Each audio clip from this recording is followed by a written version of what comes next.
할렐루야. 아멘. 주님의 은혜가 여러분들 가운데 넘치시기를 축원합니다. 아멘. 오늘 제목을 가지고 학은 어떤 모양이라도 버리라 라는 제목으로 잠시 은혜를 좀 나누고자 해요. 우리 교회 이 건물과 옆에 있는 아파트가 어느 정도 됐냐면은 나이가 조금 먹어서 20년 조금 지났습니다. 그러니까 허름하기도 좀 한 거예요. 근데 저희가 이사 온 시간만 해도 20년 가까이 되죠. 19년인가 그래요. 2003년도인가 2002년, 3년도에 왔거든요.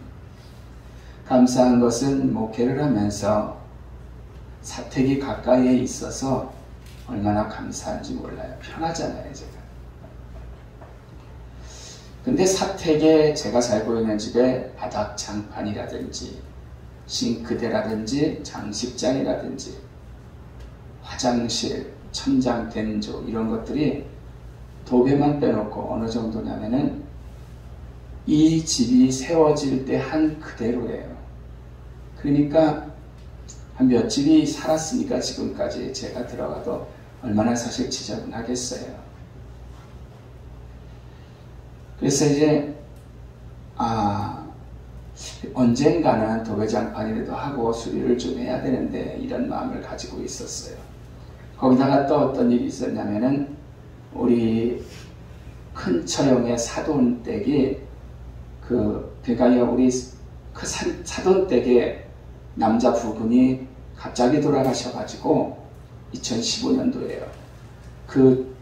그때 장만했던 같이 살던 그러한 짐을 그 어머니께서 다 그냥 정이 안 가니까 버리려고 생각을 하셨어요. 그래서 우리께 하도 낡았기 때문에 장롱이라든지 뭐 이런 것들을 그때 저희가 가서 이삿짐 센터 불러가지고 가져다가 썼거든요.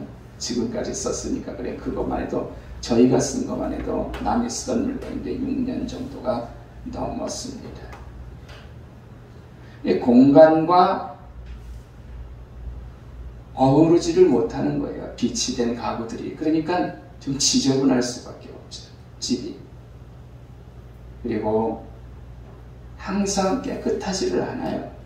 집이. 그래서 도배만 어떻게 한다고 뭐가 되는 것도 아니고 도배장판만 해도 나머지 것들이 다 또 문제가 되잖아요. 그러던 차에 아이들이 성화를 부리더라고요. 우리도 도배장판 집수리 좀 하자. 집사람의 결단으로 23일부터 저희가 집수리를 해서 그냥 적당히 지금 살고 있습니다. 집엔 못 들어가죠. 대략 10여일 넘게 걸릴 것 같아요. 사실 재정적인 부담도 만만치는 않지만 이미 시작된 일이기 때문에 괜히 했나 하는 생각을 갖지는 않습니다. 집을 수리한다고 하니까 지난주에도 한번 말씀을 드리지만 제인스 권사님께서 새로운 아파트로 지난해 입주를 하셨기 때문에 새 아파트 선배잖아요. 그죠? 그래서 하시는 말씀이 목사님, 사모님 다 버리세요. 다 버리시라고. 부분 대신 우리 이광 성도님께서도 뭐라고 하시냐면은 조금 지저분하다 싶으면은 조화가 안 이루어진다라고 싶으면은 또 비치가 제대로 돼야 되니까 그냥 미련 갖지 말고 싸그리 버리라고 말씀을 하시죠. 제 권사님에게는 지난번 말씀드렸지만 다 버리고 나니까 아빠가 출근하는데 입을 옷들을 없더래요. 그래서 또 가서 좀 사기도 하고 하셨다더라고요. 근데 저는 워낙 못 버리는 습관이 있어서 조금 힘들기는 하더라고요. 그래도 아깝다 싶은 거는 좀 이렇게 남겨놓기도 했지만 그냥 집사람하고 애들에게 위임을 해서 막 버려진 거죠.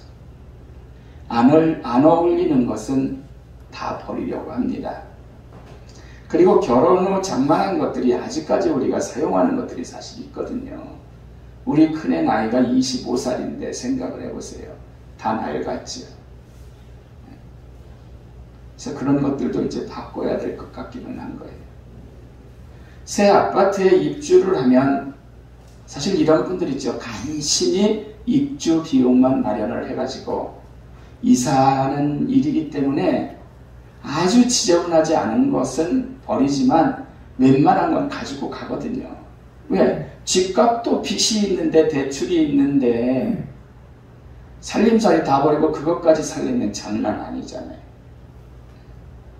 그래서 이분들 보면은 새 아파트 입주를 보면은 근데 막상 그렇게 하고 자기들이 들어가 보니까 너무 안 어울리는 거예요. 먼저 짓게.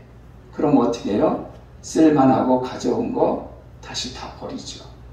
그래서 새 아파트 입주한 데 가면은요, 웬만한 것 주워오면은 중고 거래상에서 산 것보다 더 새 것들 진짜 많아요.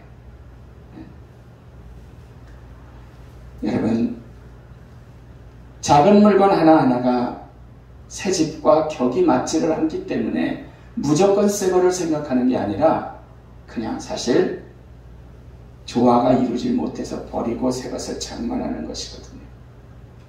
자, 그럼 오늘 본문의 말씀과 이런 이야기를 이렇게 접근을 하면서 말씀을 좀 드리는데 세상을 살아가면서도 이와 비슷한 경우들이 있다라는 거죠. 그 중에 하나가 바로 우리 인간들이, 특별히 크리스찬들이 하나님과 반대되는 악과 적당히 타협하지 말고 모양이라도 버려야 되는 줄로 믿습니다. 하나님의 진리와 안 어울리는 것은 작은 거라도 싸그리 과감하게 버려야 된다는 거죠. 작은 것 차원을 넘어서 사도 바울은 모양이라도 버리라고 이 얘기를 했거든요. 아무도 안 보겠지 하지만 하나님은 반드시 보고 계시고 주님이 오시면 다 하나하나 세워서 그때 우리를 심판하시거든요.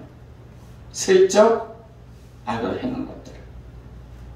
그래서 우리 그리스도인들은 하나님 앞에 위배되는 것들은 과감하게 버려야 할 줄로 믿습니다. 예수를 믿어서 깨끗한 내 몸, 새 집이잖아요. 거기에다 악을 갖다 놓을 거예요. 시대가 변했으니까 이 정도는 괜찮겠지라고 생각도 마귀의 유혹이고 타협이에요. 네? 우리는 악은 어떤 모양이라도 버려야 할 줄로 믿습니다. 아주 작은 것까지도 온전하게 버려야 입주시 새 집에 흠이 아주 폼이 나듯이 온전한 그리스도인이 되는 줄로 믿습니다. 물론 모든 세입자와 입주자들이 모든 물건을 완전히 바꾸는 건 아니죠. 예? 여기저기 대출받아 간신히 마련을 해가지고 입주하면서 더 이상 돈을 마련할 여력이 없으신 분들은 그냥 물건을 쓰는 수밖에 없죠. 물론 그건 인정합니다. 하지만 제가 드리는 이러한 이해는 사용하려다가 새집과 격이 맞지를 않아서 가서 버리는 이들이 너무 제법 있기 때문에 드리는 말씀인 거예요. 작은 소품조차도 걸맞지 않듯이 죄는 예수 믿는 우리들에게 걸맞지 않기 때문에 아주 작은 것 모양이라도 버려야 할 줄로 믿습니다. 과거의 것들은 온전히 청산하지 않고 과거의 것들 청산하지 않고 그대로 옛 것에 사로잡혀 한 발은 세상 한 발은 주님, 이렇게 하는 일은 두 주인을 섬기는 격으로 절대로 있을 수가 없는 일이에요. 사랑하는 성도 여러분, 21절 말씀을 봅니다. 함께 읽습니다. 시작. 범사에하려 좋은 것을 취하라. 이 말씀하잖아요. 늘이라는 말씀은 항상 뭐예요? 진정으로 생각해서 선택하라는 말씀이죠. 여기에 악은 모든 모양이라도 버리라 라고 22절은 우리에게 말씀합니다. 이게 바로 뭐예요? 진정한 그리스도인의 모습이죠. 악한 것은 모양생김자라도 버리라는 얘기죠. 요셉이 그러한 삶을 살았잖아요. 여자의 성적 유혹이 있고 배반하는 사람들이 있어도 누명을 써도 인간적인 행동과 생각들을 다 버리고 오직 주님만 바라본 줄로 믿습니다. 아브라함도 역시 그러했죠. 100세의 아이를 주시겠다라고 하나님이 말씀하셨잖아요. 그때 그냥 믿어버렸어요. 왜? 하나님의 말씀이니까. 그 아들을 제물로 바치라라는 명령에도 하나님 앞에 순종하잖아요. 그러니까 결국 이러한 순종하는 모습이라든지 하나님의 말씀을 믿고 따르는 일들, 믿음을 갖는 이들, 이런 것들은 하나님 앞에 순종하는 이러한 일들은 바로 악은 모양이라도 버리는 세상을 바라보지 않는 그런 모습인 것입니다.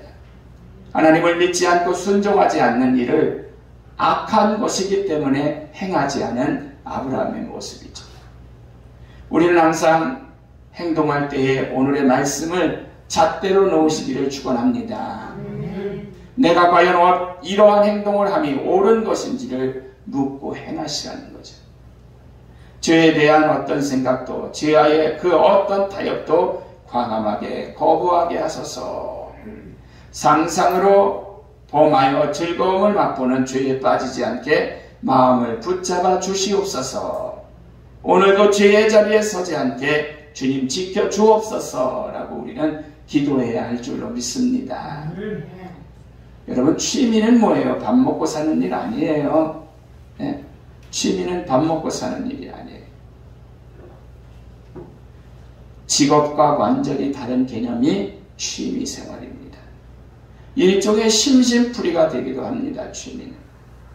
그렇게 취미, 심심풀이로 노름을 하고 학생들이 술, 담배를 하고 성중독에 빠지고 하는 일들이 중요치 않다고 심각하게 생각하지 않고 행한다면 악은 모양이라도 버리라는 하나님의 말씀에 위배되는 것입니다. 장난이라고 변명하지 말아야 돼요. 역시 모양이라도 버리라는 말씀을 되새겨야 한다는 거죠. 선택은 하나님께서 우리에게 주신 은혜인 줄로 믿습니다. 선택은 내가 하는 거예요. 적당히 그거를 할까 말까. 여러분, 우리의 몫입니다.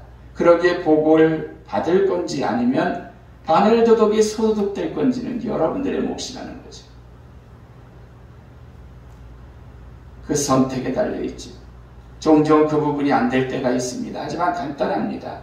성경대로 살기만 한다면 악은 모양이라도 버리는 것이고 범사에 좋은 것을 선택하는 줄로 믿으시기를 바랍니다. 그러기에 짧다면 짧은 인생을 살다가 영원한 세상으로 가는 우리들, 정말 온전한 선택을 행해야 되는 거죠. 그저 주님 말씀하시면 나아가고 실천하고 주님 뜻이 아니면 멈춰서고 하는 그러한 삶을 우리가 살아야죠. 그러기 위해서 우리는 항상 깨어 있어야 할 줄로 믿습니다. 그리고 늘 기도하면서 성령께 지혜를 구해야 되는 거죠.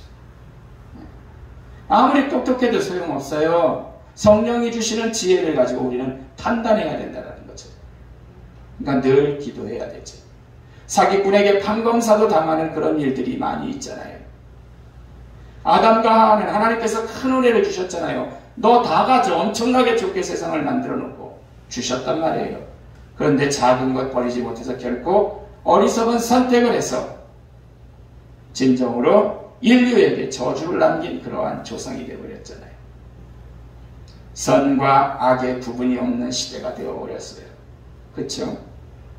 늘 좋은 것을 취하고 악은 모양이라도 버려야 하는데 그러다가 보면 내가 손해나는 것 같이 되죠. 대학교에서 강의를 하다 보니까 강의가 끝나고 났는데 학생이 하나가 전화 왔어요. 교수님, 중간에 도망가는 애들이 있으니까 출석 꼭 다시 한번 부르세요. 내가 손해난다라는 거야. 맞죠? 여러분, 선과 악의 기준이 아주 미묘한 세대예요. 청소년들이 깡패가 되고 싶어 합니다. 너무 멋있잖아요. 지네들 수준에서. 그래서 보도에 나온 범죄자가 범죄자의 옷을 똑같은 거 사서 따라 입기도 하고, TV도 너무나 선정적이고 범죄를 따라하게 만든다라고 얘기합니다. 그러기에 영화 한 편 보는 것, TV 시청하는 것도 우리는 성경의 잣대로 삼고 선택을 하고 행해야 할 줄로 믿습니다. 그런 쪽으로 말씀을 드리고 마쳐요. 그리스도인들이 세상의 빛과 소금인 것은 뭐예요? 오늘 본문에 늘 좋은 것을 취하고 악은 어떤 모양이라도 버리는 삶을 말하는 것입니다. 바라기는 성경을 측정 도구로 여러분들이 삼으시고 잣대로 삼으시고 바울이 권면하는 축복이 되는 온전한 삶을 사시기를 주의 이름으로 축원합니다. 기도하겠습니다.